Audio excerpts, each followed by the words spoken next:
kwalliya tsafta kin yi, bacci ba na iya yi, aiki ba zai yiwu ba inda har na tuno ki, sai in ji ina marari. Kallon kyawun fuskarki shi ke ɗebe mun kunci, kulawa zan baki a ƙarshen numfashi na, da zaran na kwanta sai in kai a bacci na.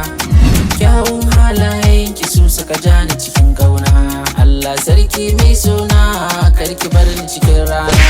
Mata ke na gani ke nake so in baki babu ni ya sarauniya ta. Ke ta ɗaya ke ce ta biyu da kake ba zan so wata ya ba. Ke ce ƙarshen lissafi na rasa ki ba zan yi aure ba. Kin sa ni cikin yanayi to ya ina barki ba zan yi kuka ba.